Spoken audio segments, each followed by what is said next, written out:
Il-kriżi tant kemm hija waħda kbira fih dan il-Partit Laburista illi nies u esponenti minn dan il-partit ta' Roberta Bela stess qed jisqu li kieku kellha ssir elezzjoni ġenerali għada il-Labor jitlifa.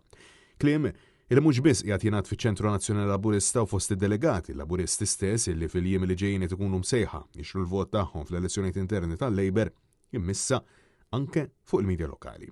Dan kif mod mill-aktar apert l-ex deputat tal-Labor u ex-membru fil-grupp parlamentari ta' Roberta Bela, Jean-Claude Mikallef, sostna fuq l-RTK ma' Andrew Azzopardi li l-Partit Laburista bħalissa qabad it-triq biex jitlef l-elezzjoni ġenerali u sensazzjoni hemm barra hi illi l-poplu ma jridx jaf bil-Labor tant illi skontu jekk issir elezzjoni għada jirbaħa il-Partit Nazzjonalista. Jekk tgħid li ssir elezzjoni għada, jiena ngħidlek iva l-Partit Nazzjonalista jirbaħ.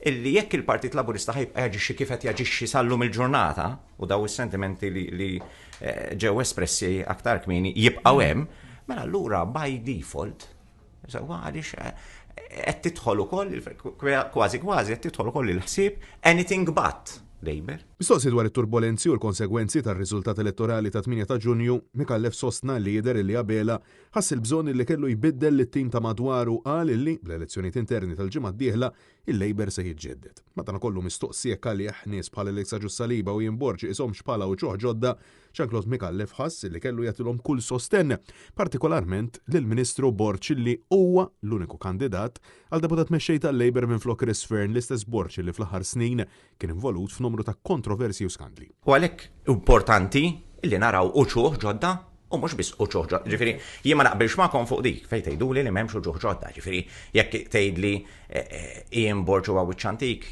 ġifieri Ian Borġ huwa anzjan. Jean-Claude Mikallef stqarr illi jekk ma jsirux it-tibdiliet neċessarji il-Partit Laburista jista' jibda jħejruhu għall-oppożizzjoni jekk kif skontu minn ma semax mid-delegati u nqata' mill-grassroots kellu kriżi inevitabbli. Bl-ex deputat Laburista jammetti il fih dan il-Labor kien hemm min ma mexiex bil-għaqal u li ċertu deċiżjonijiet meħuda nislu fih sens ta' mistħija. Min sema mid-delegati mexa l qudiem. Min ma semax mid-delegati u bċertu forza infatam minn mal-grassroots u infatam ukoll mill-messaġġi li kienu hemmhekk kellek kriżi, u kellek kriżijiet li kif nafu l-Partit Laburista għadda sew minnu. X'għax inti semmejt ukoll sensiela ta' sitwazzjonijiet li mhux ġast jħossuk skomdu, imma jien ngħid għalija f'ċertu affarijiet iġeluni nistħi. F'ċertu affarijiet oħra taqbadni rabja.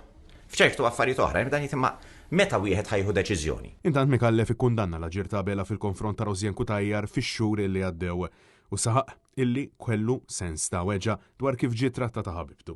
Nam fil-waqt illi ħass il-ħtieġa li meta qamet id-diskussjoni dwar il-fatt li Roberta Bela huwa dajjef quddiem il-predeċessur tiegħu Joseph Muscat, Mikallef kellu jisħaq li l-Partit Laburista m'għandux iwarrab lill-istess Muscat minkejja l-akkużi serji fil-konfront tiegħu.